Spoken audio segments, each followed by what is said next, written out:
ఏమాయరాబాయ్ నువ్వు Congress party BRS party అంటే ఎమ్మెల్యేలు స్పీకర్ గారికేమో మేము బీఆర్ఎస్ పార్టీ అని ఉత్తరం రాస్తున్నారు, బయటనేమో కాంగ్రెస్ కండువాలు వేసుకొని తిరుగుతున్నారు. ఇక స్పీకర్ గారేమో కళ్ళుండి చూడలేని ధృతరాష్ట్రుడు అయిపోయింది పాపం. ఆయన కనబడతలేదంట. గాంధీ కాంగ్రెస్లో తిరిగేది మీ అందరికీ తెలుసు గల్లీలలో, అని స్పీకర్కు తెలుస్తలేదంట. గాంధీ మంచోడు, చాలా మంచోడు, ఆయన బీఆర్ఎస్ పార్టీలోనే ఉన్నాను అన్నాడు. మరి బీఆర్ఎస్ పార్టీలు ఉంటే ఇలా బీఆర్ఎస్ పార్టీలో అనిల్ రెడ్డి చేరుతుంటే మరి గాంధీ ఏడి ఉండాలి కదా, ఇక్కడ లోకల్ ఎమ్మెల్యే అంటాడు. నిజంగా మన పార్టీలు ఉంటే ఇక్కడ ఉండాలి కదా. ఇయర్ ఎట్లుందంటే ఇలా పరిస్థితి. ఇప్పుడు మనుషులలో 2 రకాలు ఉంటారు, అయితే లేడీస్ ఆడోళ్ళు లేదా మొగోళ్ళు. మరి ఇప్పుడు మీ ఎమ్మెల్యే ఆడనా మొగనా మాకైతే అర్థమవుతలేదు. ఏమిటిది ఆయన, ఏ పార్టీ, కాంగ్రెసా బీఆర్ఎసా చెప్పుకొని గంత భయమైంది. ఏమవుతుంది, ఎక్కువ పదవి పోతుంది, పోతే ఎలక్షన్ కోదాంపా. మరి నువ్వు ఇంతపాటు సిపాయి అయితే నీ ఇచ్చా నువ్వే నీ సొంత ఫేస్ వాల్యూ మీద గెలిచుంటే రా శేర్లింగంపల్లికి రా చూసుకుందాం. మళ్ళా వచ్చి రాజీనామా పెట్టి నిలబడు, ఎలక్షన్లో తెలుస్తుంది శేర్లింగంపల్లి జనం కేసీఆర్ దిక్కున్నారా నీ దిక్కున్నారని చెప్తాంపా. ఈ చేతగానోళ్ళు 10 మంది సిగ్గులేనోళ్ళు మీరు గెలిపిస్తే అందులో పోయి జొర్రిను. పోనీ సొరితే అందులో జొరినమని చెప్పొచ్చు కదా, భయం అవుతుంది. ఎందుకంటే చెప్తే పదవి పోతుంది, సిగ్గు లేకుండా మరి ఆ పదవి విడిచిపెట్టకుండా ఇవాళ దిక్కుమాలిన రాజకీయం చేసి ఆఖరికి ఫంక్షన్ హాల్ కిరాయికి తీసుకొని అక్కడికి వస్తాం ఆల్విన్ కాలనీ కంటే నీకెందుకు భయం అవుతుంది? ప్రజాస్వామ్యంలో ఎవరు చెప్పేది వాళ్ళు చెప్తారు, ఆఖరికి ప్రజలు నిర్ణయం తీసుకుంటారు ఎవరు కరెక్టు ఎవరు తప్పు అని. అందుకే నేను మిమ్మల్ని కోరేది, మీ తమ్ముడు అనిల్ రెడ్డి, సతీష్ రావు ఆల్విన్ కాలనీలో బ్రహ్మాండంగా కలిసి పనిచేయాలని చెప్పి నేను కోరుతున్నా. రేపు 24 డివిజన్లు అయినాయి శేర్లింగంపల్లిలో, 24 డివిజన్లు, 24కి 24 ఒక్కటి పళ్ళు పోకుండా గెలిపించే బాధ్యత మీరు తీసుకోండి. కరెక్ట్ మనుషులకు టికెట్ ఇచ్చే బాధ్యత పార్టీగా మేము తీసుకుంటాం. జిల్లా ప్రెసిడెంట్ గారిని, కుకట్పల్లి ఎమ్మెల్యే గారిని నేను కోరుతున్నా, దయచేసి శేర్లింగంపల్లి నియోజకవర్గంలో ఎమ్మెల్యే లేడు అనే ఇబ్బంది లేకుండా సమన్వయం చేయాలని చెప్పి నేను కోరుతా ఉన్నా. దయచేసి మీరు రాబోయే రోజుల్లో కూడా ఇదే ఐకమత్యాన్ని ప్రదర్శించి చక్కగా ముందుకు పోదాం. ఇప్పుడు అసెంబ్లీ సమావేశాలు వస్తున్నాయి 4 రోజులల్లో, తప్పకుండా శేర్లింగంపల్లికి సంబంధించిన సమస్యలు ఏమైనా ఉంటే మీరు మాకు చెప్పండి. మేము అసెంబ్లీలో కూడా మాట్లాడతాం, శాసన మండలిలో కూడా మాట్లాడతాం, ప్రభుత్వంతో కొట్లాడైనా సరే పని చేయిద్దాం. అట్లాగే రేపు కార్పొరేటర్ ఎలక్షన్లు వచ్చినాక కార్పొరేటర్లు మనోళ్ళే గెలిపించుకుంటే ఎమ్మెల్యే ఏం చేస్తాడు, ఏమవుతుంది ఆయనతో? కార్పొరేషన్ పైసలు చచ్చుకుంటే కార్పొరేటర్ల ద్వారా ఖర్చు పెట్టాల్సి వస్తుంది.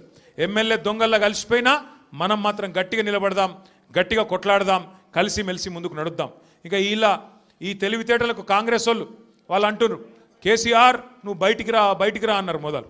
ఇది కేసీఆర్ గారు పాపం ఆయన పార్టీకి ఆయన పొలం కాడ పని చేసుకుంటుంటే నువ్వు రా బయటికి అన్నారు. మొన్న వచ్చి ఏం చేసిండు పాపం సారు, ఒక ప్రెస్ మీట్ పెట్టిపోయిండు, మీటింగ్ పెట్టి ప్రెస్కు మాట్లాడిపోయిండు. దానికే ముఖ్యమంత్రికి ముచ్చెమటలు పట్టినాయి, చలిజ్వరం వచ్చింది, దెబ్బకు మరిగా ఇష్టం వచ్చినట్టు ఒర్రుతున్నాడు. ఇప్పుడేమంటున్నాడు, నువ్వు అసెంబ్లీకి రా అంటున్నాడు. బయటికి వస్తే గీడికి వస్తేనే తట్టుకోలేకపోయినావు నువ్వు, అసెంబ్లీకి వస్తే ఆయన గుండాకి సస్తావు, గుండాకి పోతాడు. ముందే ఇంతున్నాడు, ఆయనతో గుండాకి డామ్మంటాడు. ఇప్పుడు ఇవాళ రేపు ఎట్లయిపోయిందంటే నిజంగా బాధ అనిపిస్తుంది. నాకు తిట్టాలని లేదు కానీ బాధ అనిపిస్తుంది. ఇప్పుడు మా లీడరు అన్నది పక్కకు పెట్టు, తెలంగాణ తెచ్చిన నాయకుడు అన్నది పక్కకు పెట్టు, 2 సార్లు ప్రజలు గెలిపించిన ముఖ్యమంత్రి అనేది కూడా పక్కకు పెట్టు. మా నాయన కదా, మా నాయన తిడితే కొడుకుకు రేషం రాదా? ఇక్కడ దాకుంది కోపం, ఇక్కడ దాకుంది, దొరికితే ఎడమకాలు చెప్పు తీసుకొట్టాలని ఉంది. కానీ ఏం చేయాలి, ప్రజాస్వామ్యం. ఎక్కతక్క మాట్లాడితే మళ్ళీ ఏమంటారు, అగో వీనికి అహంకారం ఉంది రాబోయ్ అంటారు. అహంకారం నాదా అయినదా? నేను గుంటూరులో చదువుకున్నా అంటాడు. అరే నేను గుంటూరులో చదువుకుంటే నీకేం వచ్చింది రాబోయ్, నాకు అర్థం కాదు. అప్పుడు ఆంధ్రప్రదేశ్ కలిసి ఉండే, నేను గుంటూరులో చదువుకున్నా, మళ్ళీ హైదరాబాద్లో చదువుకున్నా, పూనాలో చదువుకున్నా, అమెరికాలో చదువుకున్నా, నేను ప్రపంచం అంతా చదువుకున్నా. నీ లెక్క చదువు సందే లేకుండా తిరగలేదు. మీ అమ్మాయినికి చక్కగా తొవ్వ చూపెట్టలేదు. నేనేం చేయాలి దానికి? నీ ఏడిపోయింది నా మీద. అవో వీనికి ఇంగ్లీష్ వస్తుంది అంటాడు. అరే నాకు వస్తే నీకేం నొప్పిరా నాయన, నేర్చుకో. నేను హిందీ నేర్చుకున్నా, ఉర్దూ నేర్చుకున్నా, రేపు అవసరమైతే గోర్మాటి భాష నేర్చుకుంటా. నువ్వు నేర్చుకో, నేను ఎవడ నాపిండా, నేను వద్దన్నాడు ఎవడన్నా, నువ్వు కూడా నేర్చుకో. దానికి కూడా ఏడిపోయి నా మీద. నేనేం చేసిన? ఇంకొక అంటే నాకు ఎక్కడ గమ్మత్ అనిపిస్తుంది అంటే, నేను ఆంధ్రాకి పోయి ఇంటర్మీడియట్ చదువుకుంటే తప్పట, కానీ ఆయన ఆంధ్రాకి వెళ్ళి అల్లుడిని మాత్రం తెచ్చుకోవచ్చట. ఈ అమ్మ ఇది ఎక్కడ కథ రాబోయ్. అందుకే ఇక ఆయన పేరు ఏం పెట్టినట్టుగా నేను ఇట్లా లాభం లేదని చెప్పి మనోని పేరుగా అల్లుడు భీమవరం కదా, అందుకే ఈయన చిట్టినాయుడు పేరు కూడా భీమవరం బుల్లోడు అని పెడితే అయిపోతుంది. ఓకే, భీమవరం బుల్లోడు మనకు నీతులు చెప్తున్నాడు.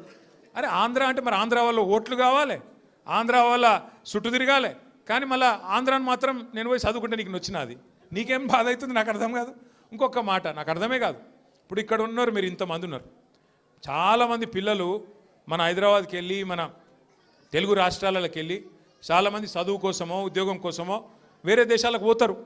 అమెరికా పోతారు, లండన్ పోతారు, ఆస్ట్రేలియా పోతారు, ఇంకొక ఆడికి పోతారు. ఆ దేశాలలో ఇళ్ళలో నౌకర్లు ఉండరు కదా. ఆ దేశాలలో ఏం చేయాలి?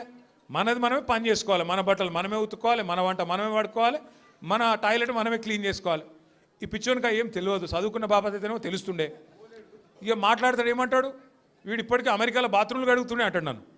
అరే అమెరికాలో నా బాత్రూమ్ నేను కడుక్కున్నా, నీకేం వచ్చిందిరా భయ్, నాకు అర్థం కాదు.